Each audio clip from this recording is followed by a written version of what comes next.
आज की इस वीडियो में हम जानेंगे औरतों की नमाज पढ़ने का सही तरीका।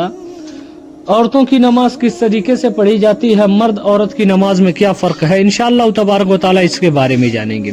सबसे पहले तो मैं आपको ये बताना चाहता हूँ कि औरतों और मर्दों की नमाज में क्या फ़र्क है, जो ख़वातीन गलतियाँ करती हैं।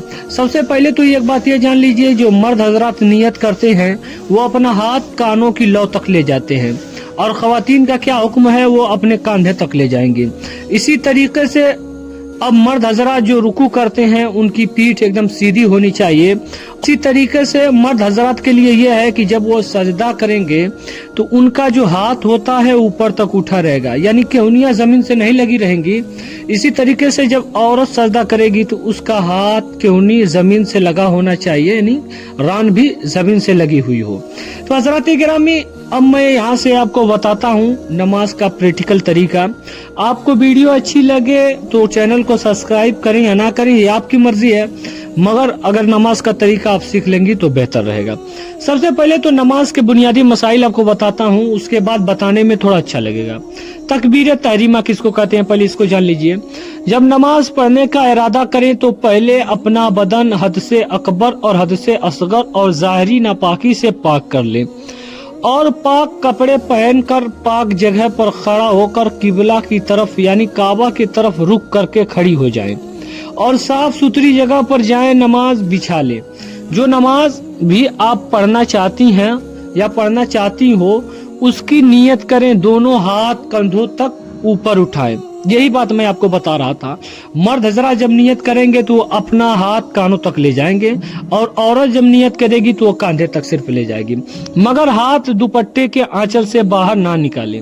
इस बात का भी ख्याल रखें आप लोग। बहुत सारी औरतें होती हैं दुपट्टे के बाहर निकाल लेती हैं, तो ऐसा नहीं करना है। आप दुपट्टे के अंदर ही ऐसा करें, यहाँ तक ले जाएं। उसके बाद अब आपको क्या करना है, हथेलियां किबला की तरफ कर लीजिए। अब आहिस्ता से तकबीर तहरीमा करती हुई दोनों हाथ सीने पर इस तरह बांध लीजिए कि दायां हाथ की हथेली को बाएं हाथ की हथेली की पुष्ट पर रखें, निगाह सजदे की जगह पर रखें और सना पढ़ें। सना तो आप लोगों को याद ही होगा। कयाम, अब कयाम क्या होता है इसको भी आप लोग समझ लीजिए। सना के बाद तो वुजू तस्मिया पढ़ते हैं और उसके बाद सूरह फातिहा पढ़ते हैं। इस हालत को कयाम कहते हैं। सूरह फातिहा के बाद जो सूरह याद हो आप पढ़ सकती हैं। अब रुकू का क्या मसला है ये भी देख लीजिए आप लोग। अब अल्लाहु अकबर कहकर रुकू कीजिए, यानी झुक जाइए। हाथ की उंगलियों को मिलाकर दोनों घुटनों पर मजबूती से रख दीजिए। दोनों बाहें बगलों से खूब मिलाकर रखिए और दोनों पैरों के टुकनों को भी मिला दीजिए। रुकू में निगाह अपने कदमों पर रखिए। कमर जमीन के मुतवाजिर रहनी चाहिए। कम से कम 3 मरतबा कहें सुबहान रब्बियल अज़ीम। अब कौमा क्या होता है, इसके बाद 1 मरतबा समी अल्लाहु लिमन हमिदा कहती हुई खड़ी हो जाएं, और 1 मरतबा रब्बना लकल हम्द। इस हालत में खड़े रहने को कौमा कहते हैं।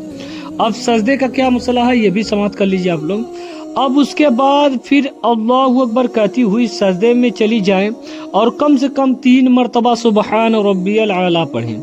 सजदे में जाते वक्त पहले घुटना फिर दोनों हाथ जमीन पर रखें और उंगलियों को खूब मिला लीजिए। दोनों हाथ के बीच पहले नाक फिर पेशानी जमीन पर रख दीजिए। दोनों पाँव को दाहिनी तरफ निकाल दीजिए और खूब समेट कर इस तरह सजदा कीजिए कि पेट और रान दोनों मिल जाएं, और बाहों को भी पहलू की पसलियों से मिला लीजिए।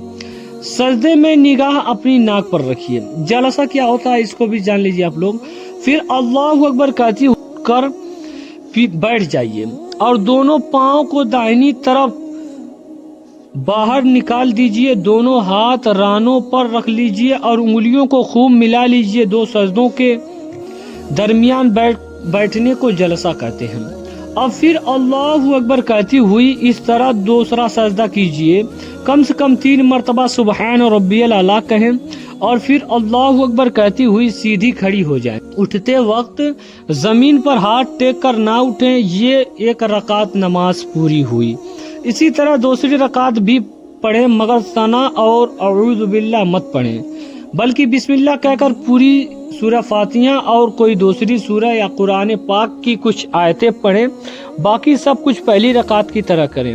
اب قاعدہ، دوسری رکعت کا آخری سجدہ کر لینے کے بعد جلسہ میں بیٹھنے کا جو طریقہ بتایا گیا ہے اسی طرح بیٹھ جائیں۔ بیٹھنے کی حالت میں نگاہ اپنی گود پر رکھیں اور اتحیات پڑھیں۔ اسی حالت کو قاعدہ کہتے ہیں۔ اتحیات پڑھتے وقت جب اشہد ان لا الہ پر پہنچے تو سیدھی ہاتھ کی کنارے کی دو انگلیوں کو موڑ کر بیچ کی انگلیاں اور انگوٹھوں کا کنارہ ملا لیجئے اور لا الہ کہتے وقت شہادت کی انگلی کو اوپر اٹھا دیجئے اور الا اللہ کہتے وقت جھکا دیجئے۔ اور اگر 2 ہی رکعت والی نماز ہے تو اتحیات کے بعد درود شریف پڑھیں۔ درود شریف پڑھنے کے بعد دعائے معصورہ پڑھیں۔ اس کے بعد اب سلام پھیریں۔ اس کے بعد پہلے داہنی طرف پھیریں، پھر سلام کیجیے السلام علیکم ورحمۃ اللہ۔ دونوں طرف سلام کرتے وقت یہ خیال کر لیجئے میں فرشتوں کو سلام کر رہی ہوں۔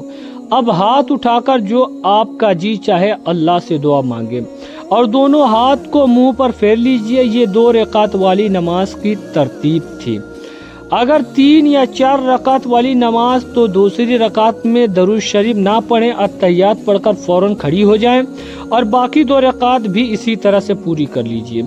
یاد رکھیں کہ فرض نماز کی تیسری چوتھی رکعت میں سورہ فاتحہ کے بعد دوسری کوئی سورت نہیں پڑھنی جاتی ہے، صرف سورہ فاتحہ پڑھ کر رکوع اور سجدہ کر لیجئے اور آخری رکعت کے سجدوں کے بعد بیٹھ کر پھر اتحیات پڑھیے۔ اس کے بعد درود شریف پڑھیے، دعائے معصورہ پڑھ کر سلام پھیر دیجئے۔